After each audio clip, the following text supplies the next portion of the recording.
Assalamualaikum warahmatullahi wabarakatuh. Perkenalkan, nama saya Nofri Nurismaniasari. Saya dari kelas Biologi B semester 5. Di sini saya akan menjelaskan dan mempraktekkan bioteknologi dari keju.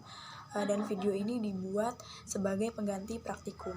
Pertama, bioteknologi itu apa sih? Bioteknologi adalah ilmu yang mempelajari prinsip-prinsip penerapan biologi yang merupakan cabang dari biologi yang khusus mempelajari cara memanfaatkan makhluk hidup dalam proses produksi dan menghasilkan makhluk hidup, barang, dan jasa. Nah, proses pembuatan bioteknologi dari keju ini ada 4 cara, yaitu pengasaman, pengentalan, pengolahan dadi, dan pematangan.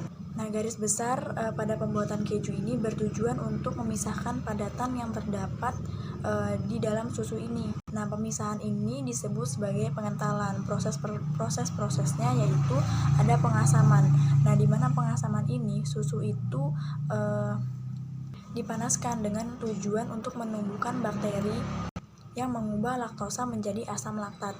Bakterinya yaitu Lactobacillus dan Streptococcus. Nah, keunggulan bakteri Lactobacillus ini adalah sejenis mikroba yang memakan laktosa dan mengeluarkan asam laktat. Nah, asam laktat ini yang berperan untuk mengawetkan susu, tetapi mendegradasi laktosa sehingga susu bisa dikonsumsi oleh seorang yang tidak menyukai susu.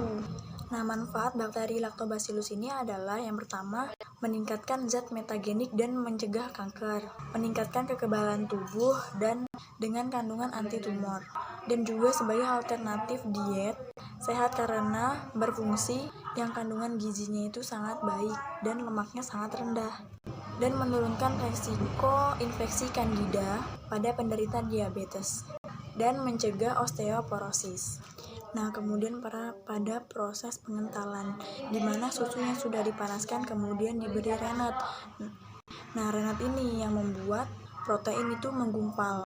Nah, hal ini akan menyebabkan padatan dan cairannya itu pada susu terpisah. Renat yang saya gunakan dalam proses pembuatan keju kali ini yaitu cuka. Kemudian pengolahan dadi. Nah, pada bagian pengolahan dadi ini yang padatannya itu disebut dadi. Setelah bagian dadi terpisah oleh cairan susu, kemudian dadi diolah dengan cara diperkecil ukurannya dengan tujuan agar dadi mengering. Kemudian yaitu pematangan. Nah, cara ini yaitu keju didiamkan setelah diberi bakteri dan garam. Selama proses ini temperatur dan suhu harus tetap dijaga. Nah, manfaat keju itu sendiri yaitu pertama, mencegah kanker hati. Kedua, menyeimbangkan berat badan. Ketiga, menjaga kesehatan gigi. Keempat, menyehatkan tulang dan otot. Kelima, mencegah serangan jantung. Nah, setelah ini saya akan mempraktekkan bagaimana cara pembuatan bioteknologi dari keju.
Langkah yang telah saya buat tadi yaitu pertama, siapkan dulu bahan, yaitu bahannya ada susu 1 liter, susu UHT full cream, garam, dan cuka. Cukanya bisa diganti oleh jeruk juga nggak apa-apa. Kemudian cara membuatnya yaitu tuangkan susu UHT tadi 2 gelas ke dalam panci, kemudian nyalakan kompor, lalu panaskan susu tersebut sampai mendidih. Setelah mendidih, diamkan susu tersebut sampai beberapa menit. Setelah didiamkan beberapa menit, kemudian masukkan cuka 4 sendok.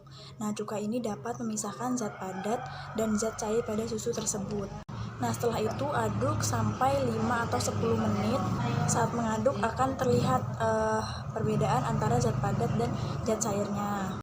Setelah diberi cuka, kemudian diberi garam 1 sendok. Aduk lagi sampai merata. Setelah kelihatan sari-sari atau gumpalan tersebut, lalu disaring hingga sampai benar-benar sarinya itu tuh terlihat jelas sampai mengering. Kemudian masukkan tuangan tadi itu ke dalam kulkas hingga mengeras. Nah, pada saat ditaruh di kulkas ini suhunya harus tetap dijaga.